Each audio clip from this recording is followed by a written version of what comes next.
Hello' নমস্কাৰ Wallace Assam YouTube চেনেলত আপোনালোকক আন্তৰিক শুভেচ্ছা জ্ঞাপন কৰিছোঁ মোৰ ভিউৱাৰ্ছসকল। আজি আপোনালোক সকলোৰ কাৰণে PM কিষাণৰ এটা গুৰুত্বপূৰ্ণ আপডেট লৈ আহিছোঁ। আপোনালোক সকলোৱে জানে আজিৰ ডেটতে PM কিষাণৰ যিটো কিস্তি আছে সেইটো ৰিলিজ কৰিব। মই স্ক্ৰীনত লগাই দিছোঁ আৰু বেকগ্ৰাউণ্ডত আপোনালোকে চাবলৈ পাইছে ডেটটো। এতিয়া মাননীয় প্ৰধানমন্ত্ৰী নৰেন্দ্ৰ মোদী আমাৰ দেশৰ প্ৰধানমন্ত্ৰী তেওঁ সেই যিটো কিস্তি আছে 22 নম্বৰ কিস্তি যিটো আছে সেইটো ৰিলিজ কৰিব আৰু আবেলি 5 বজাৰ সময়ত ৰিলিজ কৰিব বুলি পৰ্টেলটোত দেখা গৈ আছে। মই আপোনালোকক হাইলাইট কৰি দেখুৱাইছোঁ, এইটো চাওক।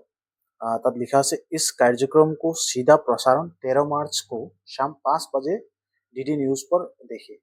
মানে আবেলি 5 বজাত DD নিউজত আপোনালোকে চাবলৈ পাব।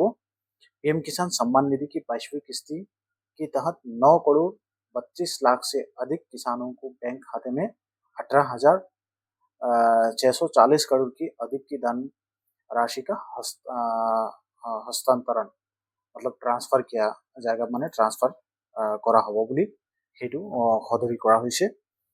22 নম্বৰ যিটো কিস্তি আছে সেইটো 13 মাৰ্চত আমাৰ দেশৰ প্ৰধানমন্ত্ৰী অসমত ভিজিট কৰিব আৰু আজিৰ ডেটত দেশৰ প্ৰধানমন্ত্ৰী মহোদয় অনাৰেবল প্ৰাইম মিনিষ্টাৰে সেইটো 22 নম্বৰ কিস্তি যিটো আছে 13 মাৰ্চত গুৱাহাটীত তেওঁ ইনোগ্ৰেশ্যন কৰিব। কিন্তু ইয়াতে এটা কথা, PM কিষাণৰ যিটো পেমেণ্ট আছে সেই পেমেণ্টখিনি পাবৰ কাৰণে তাতে এটা বস্তু গুৰুত্বপূৰ্ণ বিষয় লিখি দিয়া হৈছে। বহুতো মানুহে সেইটো মই পূৰ্বতো ভিডিঅ' বনাইছিলোঁ আৰু এই সম্বন্ধে ভিডিঅ' বনোৱা নাছিলোঁ কাৰণ সামাজিক মাধ্যমত দেখিছোঁ বহুতে এই বিষয়ে ভিডিঅ' বনাইছে। মই ভাবিছোঁ আৰু ভিডিঅ' সেইটো বনোৱাৰ প্ৰয়োজন নাই, তথাপি মই এতিয়া আপোনালোক সকলোকে এই ভিডিঅ'ৰ যোগেদি এটা গুৰুত্বপূৰ্ণ আপডেট দিব বিচাৰিছোঁ। চাওক, লিখিছোঁ, মই হাইলাইট কৰি দিছোঁ। তাত লিখা আছে EKYC ইজ মেণ্ডেটৰী, মানে EKYC যদি আপোনালোকৰ নাথাকে EKYC টো কম্পালচাৰি কৰিব লাগিব। আৰু PM Kisan registered farmers registration কৰিব লাগিব আৰু OTP based EKYC available on PM Kishan portal nearest CSC center may be contacted biometric based EKYC। আপোনালোকে OTP ৰ জৰিয়তে কৰিব পাৰিব আৰু বায়োমেট্ৰিকৰ জৰিয়তে কৰিব পাৰিব। গতিকে এই গুৰুত্বপূৰ্ণ খবৰটো আপোনালোক সকলোকে জনালো। আজিৰ ডেটতে মাননীয় দেশৰ প্ৰধানমন্ত্ৰী মহোদয় আমাৰ অসমৰ পৰা যিটো PM কিষাণ সন্মান নিধিৰ এমাউণ্ট আছে সেইটো পেমেণ্ট গোটেই ভাৰতবৰ্ষৰ কাৰণে লঞ্চ কৰিব আৰু সেই সুখবৰটো আপোনালোক সকলোকে দিবৰ কাৰণে এই ভিডিঅ'টো প্ৰস্তুত কৰিছোঁ। আৰু এইটো যেতিয়া লাইভ সম্প্ৰচাৰ হ'ব তেতিয়া আপোনালোকে DD ভাৰততো চাব পাৰিব। নেশ্যনেল যিটো নিউজ চেনেল আছে বা আমাৰ অসমৰ মিডিয়াবিলাকত আপোনালোকে চাব পাৰিব। মই ৰাতিপুৱা আপোনালোক সকলোকে এই ভিডিঅ'টো বনাই দিছোঁ।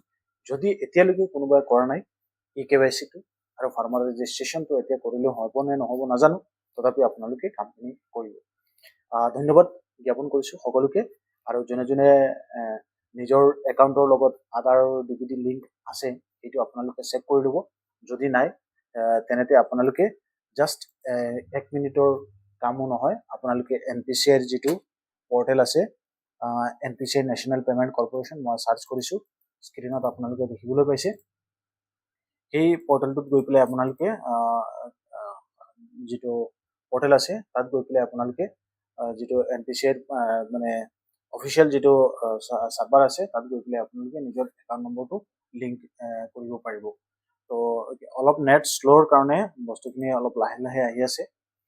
আপোনালোকে এইখিনি বস্তু নিজে ঘৰত বহিও কৰিব পাৰিব বা কম্পিউটাৰ দিও কৰিব পাৰিব। ইয়াতে আপোনালোকে চাব এটা অপশ্যন আছে, মই আগতে এটা পূৰ্বতে ভিডিঅ' আপোনালোক সকলোকে বনাই দিছিলোঁ। যিটো লিংক আছে সেই লিংকটো কেনেকৈ আপোনালোকে কৰিব পাৰিব বুলি সেইখিনি আপোনালোক সকলোকে দেখুৱাইছিলোঁ। NPCI পাৰ্টনাৰ আধাৰ সিডিং ষ্টেটাছত আপোনালোকে ক্লিক কৰি অট'মেটিকলি এনেদৰে you are being redirected to the page, এনেধৰণৰ পেজটো অ'পেন হ'ব। অ'পেন হোৱাৰ লগে লগেই চাবলৈ পাইছে এইটো একচুৱেলি NPCI ৰ অন্তৰ্গত এটা নতুন পৰ্টেলত গৈ অ'পেন হ'ব। এতিয়া আপোনালোকৰ ধৰি লওক চেক কৰাৰ প্ৰয়োজন নাই, আধাৰ সিডিং ডিচিডিং তাতে আপোনালোকে ক্লিক কৰিব, তাতে নিজৰ ডিটেইলছখিনি ফিল আপ কৰি পেলাই আধাৰ লিংকটো কৰি ল'ব, নহ'লে আপোনালোকে টকা নাপাব পাৰে। ভিউৱাৰ্ছসকল, আজিৰ এই ভিডিঅ'টো ইমানতেই। পৰৱৰ্তী সময়ত নতুন এটা আপডেটেড ভিডিঅ' আপোনালোক সকলো কাৰণে লৈ আহিম। ধন্যবাদ জ্ঞাপন কৰিছোঁ সকলোকে। Thank you. জয় অসম।